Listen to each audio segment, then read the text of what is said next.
जय श्री राम, राधे राधे, हर हर महादेव। स्वागत करते हैं आप सभी दर्शकों का अपने इस चैनल में पाकिस्तानी हिंदू रिएक्शन 2.0। कैसे आप सभी लोग? उम्मीद करते हैं आप सभी लोग ठीक होंगे, बढ़िया रहें, खुश रहें अपने जीवन में।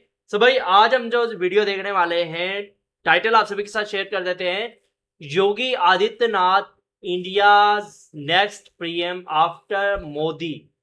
मतलब कि मोदी जी के बाद जो है योगी जी बीजेपी के जो है नेक्स्ट पीएम रहेंगे अगर बीजेपी जीतती है तो। The untold reality. सो पहले हम वीडियो देख लेते हैं, उसके बाद फिर बात करते हैं। बने रहे हमारे साथ इस वीडियो के एंड तक। अच्छा ये है क्योंकि मोदी जी के बाद अगर कोई पावरफुल बंदा दिखता है ना बीजेपी में तो वो योगी जी ही है। तो चले, लेट्स गो। भारत की राजनीति में एक नाम है जो सत्ता के गलियारों में गूंजता है, जो मंदिरों की घंटियों में भी सुनाई देता है और संसद की बहसों में भी। एक सन्यासी जो मुख्यमंत्री बना, एक साधु जो सत्ता का केंद्र बन गया।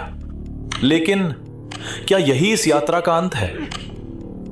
आज पूरे देश में एक सवाल उठ रहा है, चाय की दुकानों पर, न्यूज स्टूडियो में और दिल्ली के बंद कमरों में भी। वो सवाल है, क्या योगी आदित्यनाथ अगले प्रधानमंत्री होंगे? ये सिर्फ एक सवाल नहीं है, ये एक संभावना है, ये एक आशंका है, ये एक सपना है करोड़ों लोगों का, और शायद एक चुनौती है कुछ लोगों के लिए। इस इंसान को समझने के लिए हमें पीछे जाना होगा, बहुत पीछे, क्योंकि जो आज दिखता है वो रातों रात नहीं बना। हर बड़ी सत्ता की शुरुआत एक छोटे से फैसले से होती है और उस फैसले की कहानी अभी शुरू होती है। उत्तराखंड का एक छोटा सा गांव पंचूर, पहाड़ों की गोद में बसा, शांत, सरल, अनजान। सन 1972 यहां एक बच्चे का जन्म हुआ। नाम रखा गया अजय सिंह बिष्ट। उस वक्त किसी को नहीं पता था कि यही बच्चा एक दिन उत्तर प्रदेश की सत्ता संभालेगा। पिता थे वन विभाग के अधिकारी, घर में अनुशासन था, संस्कार थे और थी एक गहरी आस्था। अजय पढ़ने में तेज थे, गणित में रुचि थी, लेकिन भीतर कुछ और चल रहा था। एक बेचैनी, एक खोज जो किताबों में नहीं मिल रही थी। और फिर 1993 में वो घर छोड़ देते हैं, परिवार छोड़ देते हैं, एक सामान्य जीवन छोड़ देते हैं, गोरखपुर पहुंचते हैं, गोरखनाथ मंदिर, महंत अवैधनाथ के चरणों में। यहीं अजय सिंह बिष्ट योगी आदित्यनाथ बन जाते हैं। लेकिन क्या यह सिर्फ एक धार्मिक यात्रा थी? नहीं, ये एक परिवर्तन था। परिवर्तन एक व्यक्ति का नहीं, एक विचार का। संन्यास लिया था उन्होंने, लेकिन दुनिया से नहीं, बल्कि दुनिया को बदलने के लिए। और वो बदलाव अभी सिर्फ शुरू हुआ था। गोरखपुर, पूर्वी उत्तर प्रदेश का एक शहर, जहां गरीबी थी, जहां अराजकता थी और जहां सत्ता का कोई चेहरा नहीं था। लेकिन योगी के आने के बाद सब कुछ बदलने लगा, धीरे धीरे। 1998, मात्र 26 साल की उम्र, योगी आदित्यनाथ गोरखपुर से सांसद बन जाते हैं।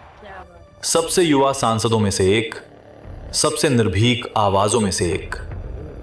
लेकिन संसद उनके लिए काफी नहीं थी। वो सड़कों पर थे, वो जनता के बीच थे, वो उन गलियों में थे जहां कोई नेता जाने से डरता था। और इसी के साथ शुरू हुए विवाद, उनके बयान, उनके आंदोलन, उनकी हिंदू युवा वाहिनी। कुछ लोगों ने कहा ये नेता है, कुछ ने कहा ये खतरा है। लेकिन योगी रुके नहीं, झुके नहीं। 5 बार, लगातार 5 बार गोरखपुर से सांसद चुने गए। ये कोई इत्तेफाक नहीं था, ये जनता का एक संदेश था। तभी 2017 में वो पल आया जिसने पूरे देश को चौंका दिया। भारतीय जनता पार्टी ने उत्तर प्रदेश में प्रचंड बहुमत जीता और मुख्यमंत्री की कुर्सी के लिए जो नाम चुना गया वो किसी को उम्मीद नहीं थी। योगी आदित्यनाथ, एक सन्यासी, अब उत्तर प्रदेश का मुख्यमंत्री था। देश हैरान था, दुनिया हैरान थी, लेकिन असली सवाल यह नहीं था कि वो मुख्यमंत्री कैसे बने। असली सवाल था अब वो करेंगे क्या। मार्च 2017 योगी आदित्यनाथ कुर्सी पर बैठे और पहले दिन से ही एक संदेश गया, ये पहले वाला उत्तर प्रदेश नहीं रहेगा। पहले क्या था? 2017 से पहले का उत्तर प्रदेश याद है? वो उत्तर प्रदेश जहां माफिया नेताओं के साथ मंच पर बैठते थे, जहां अपराधी जमानत पर नहीं सत्ता की छाया में घूमते थे। मुख्तार अंसारी, अतीक अहमद, ये नाम सुनकर लोग घरों में दुबक जाते थे। महिलाएं रात को अकेली नहीं निकलती थीं, व्यापारी हफ्ता देते थे, पुलिस खामोश रहती थी। 2012 से 2017 समाजवादी पार्टी की सरकार। इन 5 सालों में उत्तर प्रदेश में दर्ज हुए 2.5 लाख से ज्यादा गंभीर अपराध। लखनऊ में दिन दहाड़े लूट, मथुरा में दंगे, मुजफ्फरनगर में आग। और सरकार बयान देती रही, लेकिन 2017 में सब बदल गया।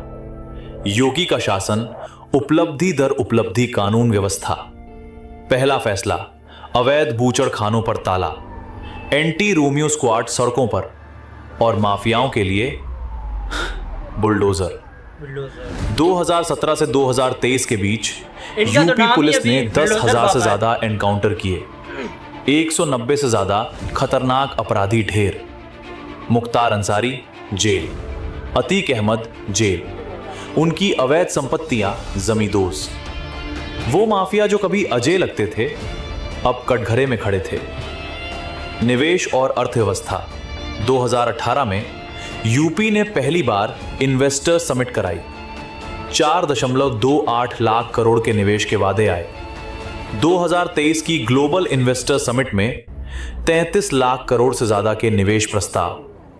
वो उत्तर प्रदेश जो कभी बीमारू राज्य कहलाता था, आज देश की दूसरी सबसे बड़ी अर्थव्यवस्था बन चुका है। दूसरी बड़ी। इंफ्रास्ट्रक्चर पहले यूपी में, सड़कें टूटी थीं, बिजली 12 घंटे भी नहीं आती थी। आज यूपी में एक्सप्रेसवे का जाल बिछ गया है। Purvanchal expressway, Bundelkhand expressway, Ganga expressway निर्माणाधीन। बहुत सारे एक्सप्रेस। 5 अंतरराष्ट्रीय हवाई अड्डे।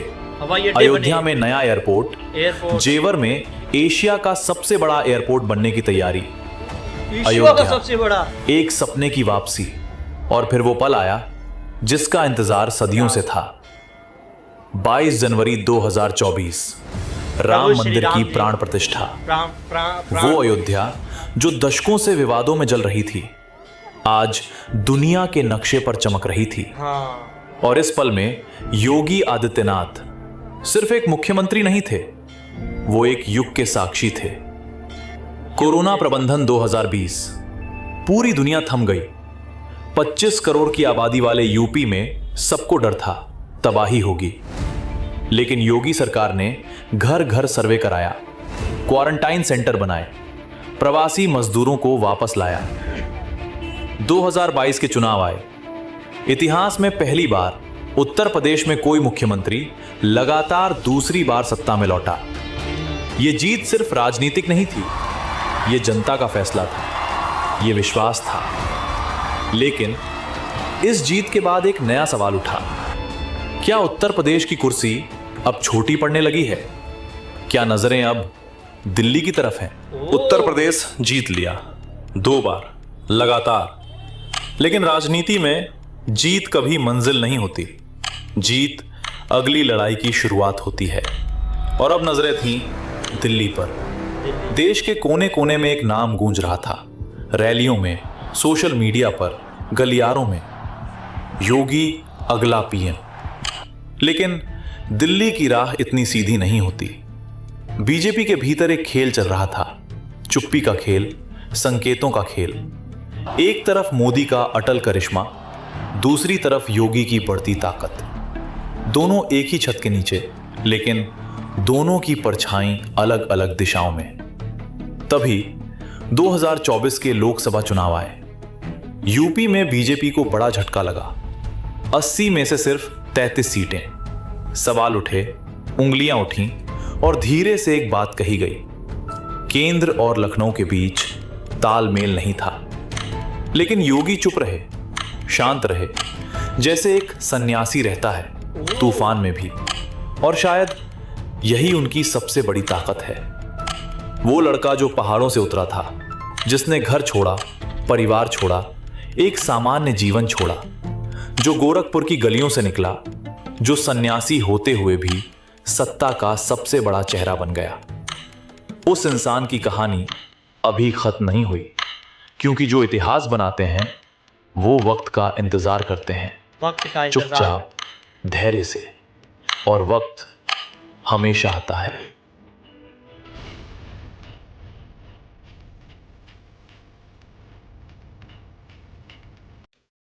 तो भाई ये थी आज की हमारी वीडियो यार। वाकई में योगी आदित्यनाथ जी ने बहुत मतलब के यूपी को बहुत डेवलप किया। उस वजह से मतलब कि दूसरी बार भी यूपी के जो जनता, यूपी की जो जनता थी, उन्होंने जो है योगी आदित्यनाथ को दूसरी बार भी जिताया। देखो ना, अपना जो जैसे डेली रूटीन की लाइफ होती है वो छोड़ के एक सन्यासी बाबा बन हाँ। गए और दूसरों के लिए आसानियां पैदा करने के लिए एक पीएम बने।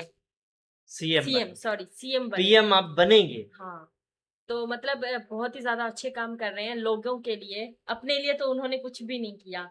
वो तो संन्यास ले हाँ, लिया ना। जब संन्यास हाँ। ले लिया तो मतलब कि अपने लिए क्या। इनकी अभी भी हमने वो वीडियो देखी थी, बहन जो है वो बहन वो अपने अभी भी परिवार मतलब के कि लिए वो चाय की दुकान, चाय की दुकानें और मतलब कि वो खाने पीने का थोड़ा सा हाँ, सामान रखा हुआ है। छोटी सी दुकान है। हाँ, तो वो लेकिन अभी भी अक्सर वो हम चलाती है। देखते हैं ना कि जब कोई पीएम बन जाता है, सीएम बन जाता है, तो उनकी फैमिली भी उसी तरह से अमीर होती है। हाँ, वो हाँ। आस पास के जितने भी रिलेटिव्स हैं वो अमीर हो जाते हैं। अमीर होते जाते हैं एकदम लेकिन से। इनके मतलब कि घर वाले वैसे की वैसे गरीबी में तो ही जी रहे हैं। तो यहाँ से ही पता चलता है कि ये एक मतलब सच्चे इंसान है, ईमानदार इंसान है। हाँ, और इनके मन में किसी भी चीज को लेकर ढोंग लालच है। नहीं है। हाँ, लालच नहीं है। लालच नहीं, क्योंकि जब एक चीज से संन्यास ले लिया तो मतलब कि वो चीज मतलब कि दुनियावी चीजों को पाने के लिए वो लालसा नहीं रहती। हाँ, जैसे हमें होती है लेकिन कि कुछ दूसरों के ज्यादा लिए कमा आसानियां ले। पैदा कर रहे हैं, दूसरों के लिए अच्छा कर रहे हैं। हाँ, यही अब देखो सबसे ना यार, यूपी बड़ी में बात है। सबसे ज्यादा एक टाइम ऐसा था जब यूपी में सबसे ज्यादा क्राइम था। सबसे ज्यादा पूरे भारत में सबसे ज्यादा यूपी में क्राइम। महिलाएं रात क्या दिन को नहीं निकल पाती थी। अब शायद सबसे ज्यादा वही सेफ है। अब सबसे ज्यादा वही स्टेट सबसे ज्यादा सेफ है, क्या यूपी। बात है। ऐसे ऐसा करके हाँ, मैं ये नहीं कह रहा कि बिल्कुल ही खत्म हो चुके हैं क्राइम लेकिन हो रहे पहले से हैं, ज्यादा कम लेकिन है। पहले से तो बहुत ज्यादा कम है यार, बहुत ज्यादा कम है। क्योंकि जो गुंडे थे, माफिया थे, उनका उन्होंने खात्मा कर दिया। वैसे तो मोदी जी तो एक बहुत ही ज्यादा अच्छे प्राइम हाँ। मिनिस्टर है, बहुत अच्छा काम कर रहे हैं। लेकिन अगर सोचो योगी जी अगर पीएम बन गए तो क्या होगा? तो हर तरफ वो क्या कहते हैं, फिर बिल्डोजर फैसले कहते नहीं हैं। होंगे, फिर इलाज होगा। बिल्डोजर कहते हैं, क्या कहते हैं? बिल्डोजर बाबा। वो ही फिराएंगे हर तरफ। हाँ। अब अच्छा, मैंने काफी मतलब कि जो कमेंट होते हैं ना सोशल मीडिया के, मैं पढ़ता हूँ ना, तो मतलब कि काफी कमेंट इस तरह के होते हैं कि अभी तो सिर्फ मोदी बैठा है कुर्सी पे, शुक्र मनाओ योगी नहीं बैठा है। जब योगी बैठेगा तब तुम यही कहोगे कि तो इससे तो अच्छा मोदी था, शांति से जी तो रहे थे। नहीं, अच्छा करेंगे देश के लिए। देश के लिए अच्छा करेंगे ना। जो गुंडे जो माफिया इनके है खिलाफ उनके हो, हाँ। उनके लिए तो ये मतलब कि खतरा है ना। जो वो इनके वो ऐसे बातें करेंगे। खिलाफ। तो मतलब कि इस वजह से ये इन्होंने अपनी पहचान खुद बनाई है। लेकिन सोचा नहीं था कि कभी सन्यासी बाबा कभी हाँ, सीएम बनेंगे। मतलब कि भारत आजाद होने के बाद आज तक कोई योगी या कोई सन्यासी या कोई तपस्वी वो मतलब कि भारत की कोई ऐसी बड़े पद पर बना हो। मैं अक्सर यही सोचती हूँ कि योगी जी जो है वो संन्यास ले चुके हैं। हाँ। एक साधारण सी जिंदगी जी रहे थे, लेकिन उन्होंने ये मतलब सत्ता में आके, ऐसे ही कहेंगे ना, इसमें आके इन्होंने देश के बारे में सोचा, देश के लोगों के बारे में सोचा। हाँ तो मैं ये सोचती हूँ इनके दिमाग में कैसे विचार आया होगा कि मैं ऐसा कुछ करूं। नहीं, इनके दिमाग में विचार नहीं आते। ये आप जब कुछ बड़ा करने को सोचते हो ना, फिर कुदरत जो है, कुदरत की जो देवी शक्तियां है ना, वो खुद ब खुद आपकी आपको उस मदद काम करने आते हैं। उस फिर काम के हालात पास ही उस ले तरह, जाती है। हाँ, हालात ही उस तरह बनते जाएंगे कि आप आप सोचते जाओगे वो होता जाए। तो मतलब कि ये तो भगवत गीता में ही लिखा हुआ है कि आप किसी भी चीज के लिए, किसी की चीज के प्रति पूरी निष्ठा से संपूर्ण संकल्प कर लो, तो देवी शक्तियां तुम्हारे मदद के लिए आती हैं। लेकिन ये देखो ना, वो भी इन्होंने ईमानदारी से। ईमानदार से, तो मतलब कि इन्होंने अपना चेहरा इतना मतलब कि चेहरे को, सॉरी, मैं ये कह रहा हूँ कि खुद को कैसे यार इन्होंने बनाया है कि इन्होंने खुद अपनी पहचान खुद ही बनाई है। हाँ, ये है। अब योगी जी सिर्फ चाहे मेहनत करे, देश के अंदर नहीं, देश के बाहर भी लोग इन्हें बहुत अच्छी तरीके से जानते हैं। अगर योगी जी मेहनत करे या ना करे पीएम बनने के लिए, वो खुद ब खुद बन जाएंगे। हाँ क्योंकि लोग इतना जानते हैं उन्हें, इतना प्यार देते हैं। अब हाँ, देखो ना, हम अपने चैनल पे योगी जी की जब वीडियो बनाते हैं तो काफी वो लोग धड़ाधड़ कमेंट व्यू करते आने हैं, जाते व्यू आते हैं। हैं। तो इससे ही पता चल जाता है कि लोग इतना लोग प्यार करते हैं। और अगर उन्हें हम इतना चाहते हैं, अगर हम राहुल गांधी की वीडियो बनाए ना व्यू नहीं आते। कभी बना ही नहीं है, हमारा चैनल जो है ना वो सस्पेंड हो जाएगा। पता नहीं, ऐसा ही लगता है। चलो जी, आज की वीडियो यहीं तक थी। उम्मीद करते हैं आप सभी को पसंद आई होगी। तो वीडियो को लाइक कीजिएगा, शेयर कीजिएगा, चैनल पर नए हैं तो चैनल को सब्सक्राइब कीजिएगा, बेल आइकन जरूर दबाइएगा। मिलते हैं नेक्स्ट वीडियो में, तब तक के लिए जय श्री जय राम। श्री राम, राधे राधे, हर हर हर हर महादेव।